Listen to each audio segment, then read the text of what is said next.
दोस्तों, मैं हूं आकाश और मैं आज आपसे बात करने जा रहा हूं भविष्यवाणी को लेकर।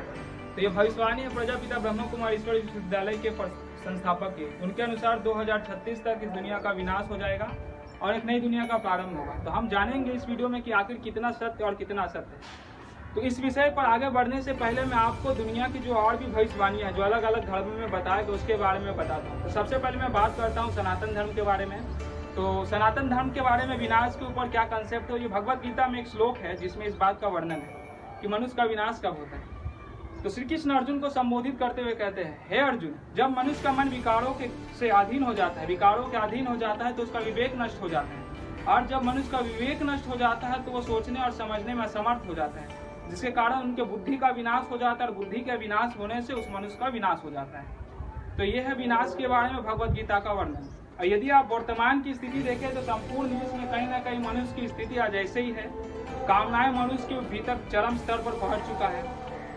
तो लगभग इस प्रकार से हम समझ सकते हैं कि कितना हम विनाश के निकट हैं। दूसरी बात हम करेंगे कुरान से लेकर। तो कुरान में 10 ऐसे बातों को कहा गया है कि अर्थात इस्लाम के जो धर्म स्थापक थे हजरत मोहम्मद ने कुछ 10 निशानियों के बारे में उन्होंने बताया है कि आखिर कयामत कब होगी। तो उसमें से मैं कुल आपको कुछ 4 जो प्रधान निशानियां उसके बारे में बताता हूँ।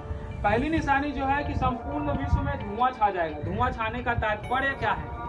तो धुआं का तात्पर्य अभी वर्तमान समय के पॉल्यूशन से है। यदि आप पॉल्यूशन की स्थिति देखें तो वर्ल्ड वाइड इतना पॉल्यूशन हो गई, ग्लोबल वार्मिंग अपने चरम स्टेज पर पहुंच चुका है। इसके बाद दूसरी जो भविष्यवाणी है कि सूरज जो होगा वो पश्चिम से उदय होगा।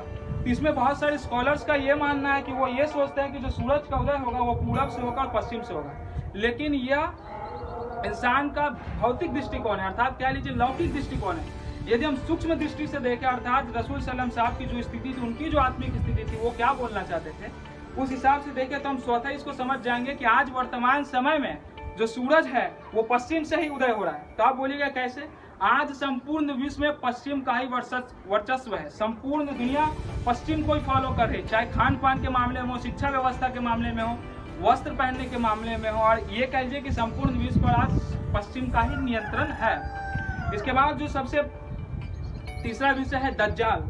ऐसा कहा जाता है कि एक राक्षस आएगा जिसके आने के पश्चात लोग उस परमात्मा से, उस अल्लाह से दूर चले जाएंगे। तो आखिर ये दज्जाल कौन है? तो वर्तमान समय हम कह सकते हैं जो मनुष्य को ईश्वर से दूर करने वाला दज्जाल है वो आज हमारे ये संसाधन है, हमारे फोन, हमारे इलेक्ट्रॉनिक, या ये कह लीजिए पूरा साइंस अर्थात भौतिकतावाद, साइंस नहीं बल्कि भौतिकतावाद, जो मनुष्य आज संपूर्णतः भौतिक हो चुका है इन संसाधनों के चक्कर में पड़ के। तो इसे हम दज्जाल कह सकते हैं क्योंकि इसके कारण ही आज लोग इसकी सुख सुविधाओं को भोग करने के पीछे अपना संपूर्ण जीवन निछावर करके ईश्वर से दूर चले जा रहा है और इसी को प्राप्त करना ही अपना जीवन का लक्ष्य बना लिया।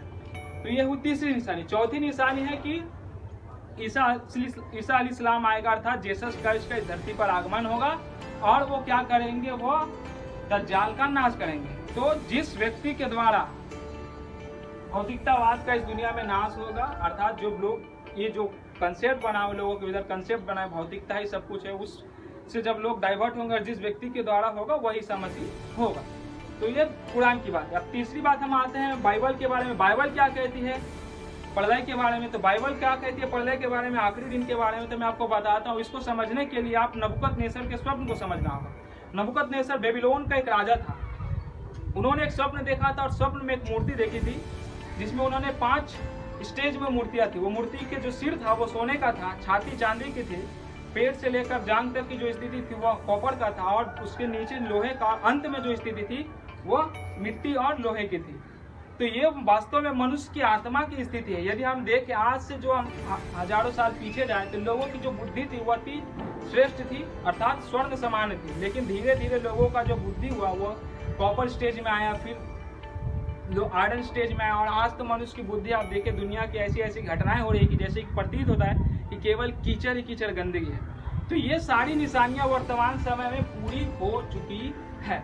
अब हम बात करते हैं कि प्रजापिता ब्रह्म कुमार ईश्वर विश्वविद्यालय द्वारा जो कहा गया सन 1936 में, आखिर ऐसा क्यों कहा जाता है, उनकी ऐसी मान्यताएं क्यों है?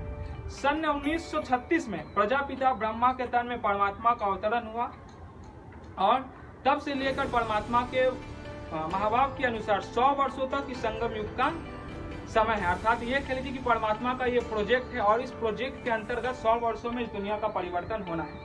इसीलिए साधारणतः ब्रह्म कुमार कुमारियों के भीतर ये धारणा है कि 100 वर्षों तक अर्थात सन 2036 तक दुनिया का विनाश हो जाएगा।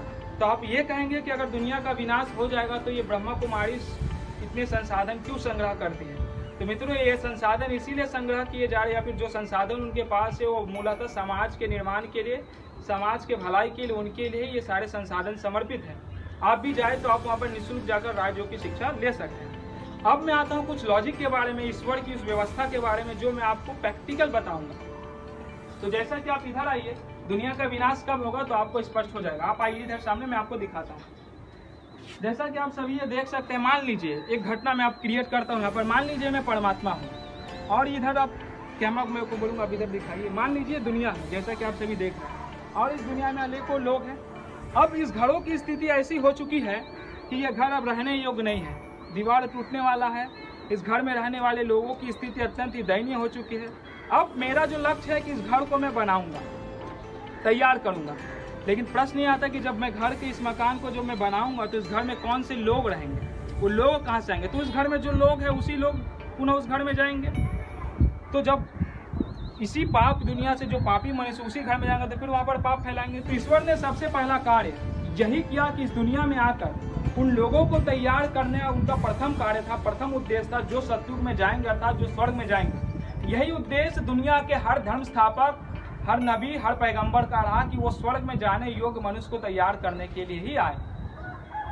जब वो तैयारी पूर्ण हो जाएगी उसी दिन विनाश हो जाएगा। तो आप कहिएंगे विनाश किस लिए रुका? तो विनाश इसलिए रुका है कि ईश्वर का जो कार्य है, जो मनुष्य निर्माण का कार्य है, जिस दिन वो पूर्ण हो जाएगा उस दिन विनाश, संपूर्ण विनाश संपन्न हो जाएगा। अब वर्तमान समय में हम देखें तो विनाश का कार्य प्रारंभ हो चुका है कोविड वायरस के बाद से, और अंत में इसका विनाश होना ही है। अब ये कह लीजिए संगम युग कब तक चलेगा? तो संगम युग तब तक चलेगा जब तक इस दुनिया के अंतिम व्यक्ति तक परमात्मा का संदेश नहीं पहुंच जाता। अर्थात दुनिया का पहला व्यक्ति ब्रह्मा, जिनके तन में परमात्मा है, जिन्हें पहला परिचय मिला, और अंतिम व्यक्ति अर्थात दुनिया का वो अंतिम आत्मा जिस तक परमात्मा का परिचय नहीं पहुंच जाता, तब तक यह संदेश अर्थात ये संगम युग चलेगा।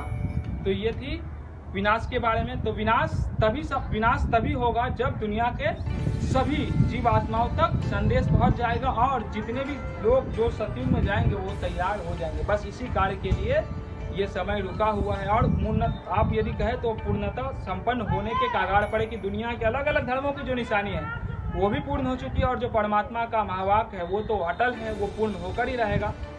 और इसके बारे में यदि आप कुछ अधिक जानकारी प्राप्त करना चाहते हैं, यदि आपके मन में कोई प्रश्न है तो आप हमें कमेंट बॉक्स में कमेंट कर सकते हैं। मैं आपको ये विश्वास दिला तो मैं उस पर आपके जवाब अवश्य दूंगा। धन्यवाद। यदि वीडियो अच्छा लगा होगा तो आप हमारे वीडियो को लाइक कीजिएगा, शेयर कीजिएगा। तब तक के लिए आप अपना बहुत ख्याल रखिएगा। जय हिंद।